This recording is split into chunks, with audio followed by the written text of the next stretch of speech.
Boa tarde. Vamos começar, então a gente deu um tempinho de tolerância, tá? Vou começar me apresentando, depois a minha colega também. Eu sou Ana Cláudia, sou formada em nutrição e fiz residência em saúde da família. E aqui no Telesaúde eu sou coordenadora de campo, responsável pela 2ª Coordenadoria Regional de Saúde. Boa tarde, gente. Eu sou Luciana, sou farmacêutica, também fiz residência, né, aqui pelo Grupo Hospitalar Conceição, em Porto Alegre.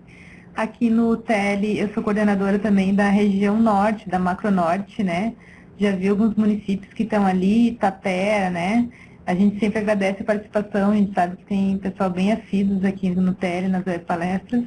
Sejam todos bem-vindos, então. A gente vai conversar um pouco sobre a ficha de atendimento individual, né, do ESUS. E vai ser uma web bem breve, né? E depois a gente já abre para as questões. Então, para começar, a gente vai dar um panorama um pouquinho sobre o ESUS, né?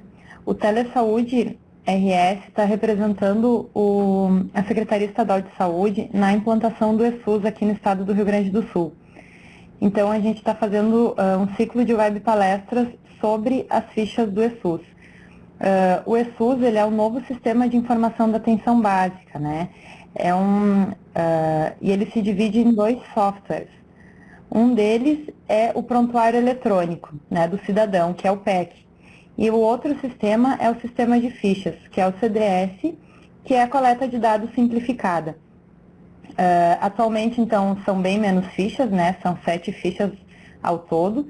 Então, vai diminuir bastante o número de fichas para preencher na unidade de saúde e, ao mesmo tempo, a gente consegue obter relatórios também dessas fichas e consegue ter um acompanhamento melhor das atividades que são realizadas na equipe.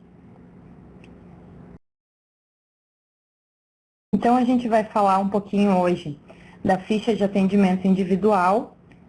Para começar, né, a gente vai falar os profissionais, então, que vão utilizar essa ficha na Unidade Básica de Saúde. É o Núcleo de Apoio à Saúde da Família, que é o NAF, né?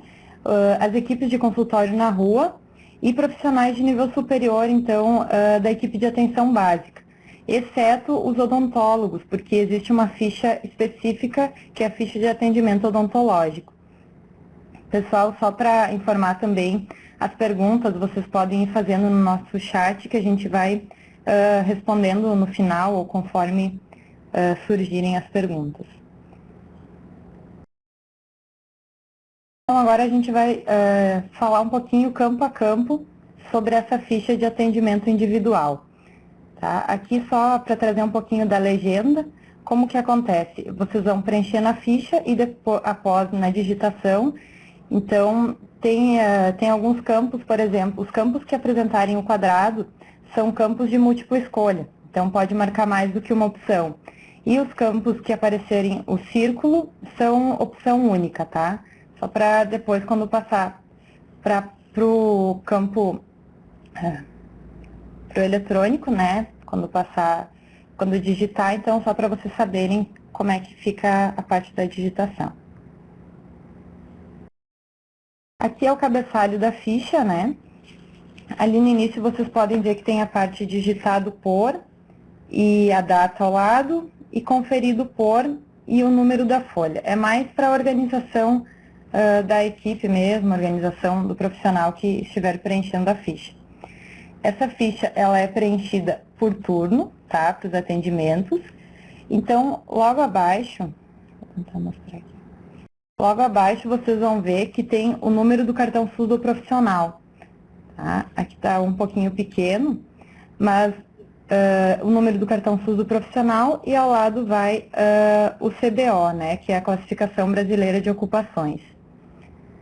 Também ao lado tem o código de CNES da unidade, né, que é o Cadastro Nacional de Estabelecimentos de Saúde, e o código de INE, que é a Identificação Nacional de Equipe, tá? Que vocês vão colocar aqui na ficha.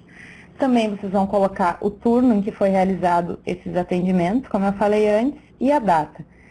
A ficha pode ser preenchida por até 3 profissionais que fizerem esse atendimento multiprofissional, né? Então, se for um atendimento realizado por mais do que um profissional, pode colocar o número do cartão SUS dos profissionais e o CBO desses profissionais para depois passar essa ficha para o sistema.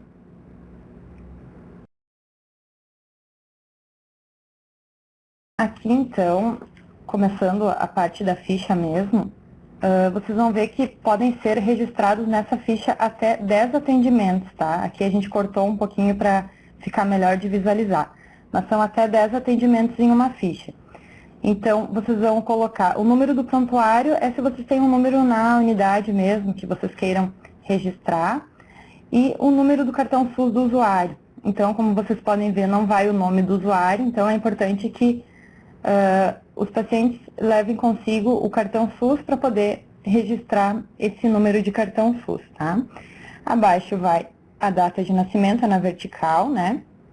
Vai a data de nascimento, dia, mês e ano, né? E o local do atendimento, então. Esse quadradinho aberto é quando a gente vai preencher com algum número. Então, no local de atendimento pode ser tanto o número 1, que vai ser na unidade, né, na UBS, o número 2 é se tiver uma unidade móvel no município, 3 se for na rua, o atendimento, 4 se for no domicílio, 5 na escola ou creche, né, e 6 se for em algum outro lugar que não estiver especificado aqui. Depois a gente vai para a parte do tipo de atendimento, né? Então, no tipo de atendimento, a gente vai ter consulta agendada, programada ou cuidado continuado, que é o caso se for alguma consulta para algum grupo específico, né? Para a saúde da mulher, para hipertensão, diabetes, vocês vão poder marcar ali se for um cuidado continuado e programado, tá?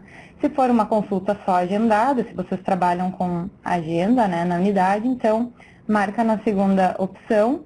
E também tem a parte da demanda espontânea. Então, se for feita uma escuta inicial ou orientação, consulta no dia, né, ou se foi um atendimento de urgência.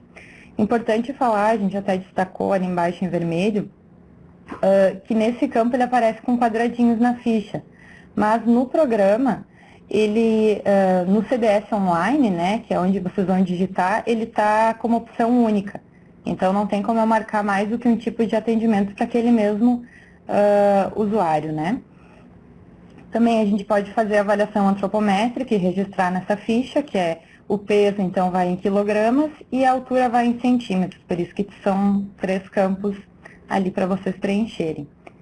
Se for uma criança e estiver em aleitamento materno, então, se for aleitamento materno exclusivo, é o número 1, se for predominante aleitamento materno, é o 2, se for complementado, então é o 3, e se não tiver em aleitamento materno inexistente, é o número 4. Aí vocês vão preencher ali naquele quadradinho aberto. Se for gestante, então, a data da última menstruação, né, o dia e o mês, e a idade gestacional em semanas, que é preencher logo abaixo. Se for o caso de atenção domiciliar, então, que a gente falou também que vai utilizar essa mesma ficha, atenção domiciliar, então, vocês vão colocar a modalidade de equipe, né? Se for atenção domiciliar 1, quando é atendido pela equipe de atenção domiciliar com a equipe de atenção básica, né? Se for o AD2 ali, que está o número 2, então é um atendimento compartilhado com EMAD e EPAD, né? Que são equipe multiprofissional de atenção domiciliar, que é o EMAD, e o EPAD é a equipe multiprofissional de apoio. Então, se for uma visita compartilhada com alguma dessas equipes, e a atenção básica, né? E a atenção domiciliar 3 é a mesma coisa, mas se for o caso de um paciente que tem alguma demanda por suporte ventilatório ou se for diálise peritoneal. Aí vai ser a D3, né? Que é o número 3 também. Dando continuidade, então, né? Essa parte fala sobre o problema ou condição avaliada, né? Que pode ver que tem uma lista ali. E a opção múltipla, né, também, desde pré-natal, puerpério, saúde sexual reprodutiva, puericultura, hipertensão, diabetes, obesidade, desnutrição, asma, TPOC, tabagismo, usuário de álcool, usuário de outras drogas, saúde mental e reabilitação. É uma lista bem grande, né? A gente sabe que a atenção primária atende, né? Esses casos, mas caso não tenha, né? O caso daquele paciente, a condição daquele paciente não seja nenhuma dessas, então vai ter, que vai aparecer no outro slide lá depois, que eu vou mostrar para vocês, vai ter uma parte onde a gente pode colocar outros, né? Então a gente pode registrar na parte outros se não se encaixar em nenhum desses aí. Aqui é obrigatório, né, marcar pelo menos uma opção sobre o problema ou condição de saúde avaliado. E ali embaixo é a questão das doenças transmissíveis, né? Se for uma daquelas doenças, tuberculose, hanseníase, dengue ou algum tipo de DST, a gente faz o registro ali. Às vezes pode acontecer também de, por exemplo, né, um paciente vai lá com uma queixa, por exemplo, de algum tipo de dor, né, tá com alguma dor, e é um paciente que também é hipertenso, né? A gente vai registrar, se a gente não abordar nem nada, né, a respeito da hipertensão, a gente só registra a queixa dele naquele dia, né? Mas se, por exemplo, a gente abordou alguma coisa em relação ao tratamento, né, aproveitou para rever alguma questão com aquele paciente, a gente pode fazer o registro das duas condições que a gente avaliou naquela consulta, né?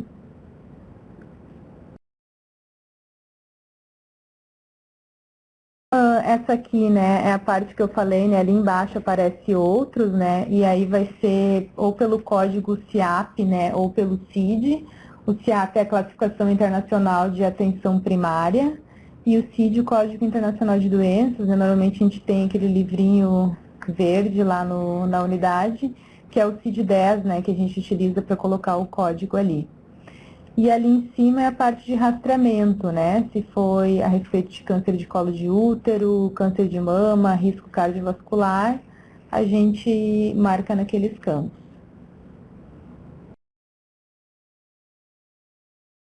Essa aqui é onde fala dos exames, né? Ou solicitação, né? Que tem o S, tem a coluna do S e a coluna do A. A coluna do S é quando a gente fez alguma solicitação e o A é quando a gente fez uma avaliação, né? Então também tem uma gama bem grande de exames aí, acho que eu até nem vou ler todos eles, né? Citopatológico, os mais comuns, né, que a gente faz, tem espirometria também, que a gente sabe que nem todos os locais fazem, né, dentro da atenção primária, mas tá ali, HDL, LDL, mamografia. Aqui, talvez, né, o que possa gerar alguma dúvida é aquele EAS que está ali, né, porque nem todos os locais utilizam a mesma denominação, mas o EAS se refere a elementos anormais do sedimento em relação à urina, né, é um exame, é tipo o EQU, né, então a gente marca ali. Glicemia, hemograma, uricultura. Então a gente marca com um X, né, pessoal? Se é a solicitação ou se é a parte da avaliação, no caso da ficha em papel, né?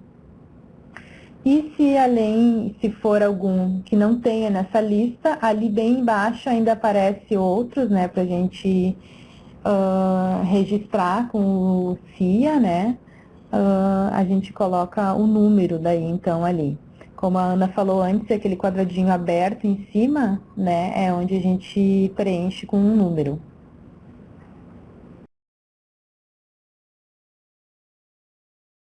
Essa aqui é a parte, o campo do NASCE, né? Na verdade, não é só esse campo que o NASCE vai preencher, ele vai poder preencher as outras partes da ficha também, mas essa parte aqui é exclusiva dos profissionais do NASCE, né? Que eles vão fazer preencher essas três linhas, que são os blocos desses profissionais, né? Que ali tem a parte da avaliação e diagnóstico, né? Que vai ser marcado, por exemplo, quando fizer algum tipo de anamnese, algum teste físico, inquérito alimentar, né? uma avaliação funcional, então é nessa parte da avaliação e diagnóstico. Aqui nos procedimentos clínicos, né, e terapêuticos, marcado quando ocorreu alguma intervenção, né, algum exercício respiratório, por exemplo, exercício de equilíbrio, psicoterapia, né, e a prescrição terapêutica ali embaixo, que é sempre que ocorrer alguma prescrição, por exemplo, de atividade, alguma recomendação para o usuário, como dieta, né, algum exercício que possa ser realizado pelo usuário. Algumas outras abordagens sociais também pode ser preenchido aqui na parte de prescrição terapêutica. Essas informações, né, elas tem um manual, né, do Ministério, que é o manual de preenchimento das fichas, está bem completinho até lá nesse manual. E essa parte da ficha de atendimento individual, que vocês podem ter acesso ali no site do DAB, né, caso vocês queiram dar uma olhada, até ter o manual consigo quando for fazer os primeiros atendimentos, né, depois a gente já vai se adaptando e já não precisa mais dele em mãos, né.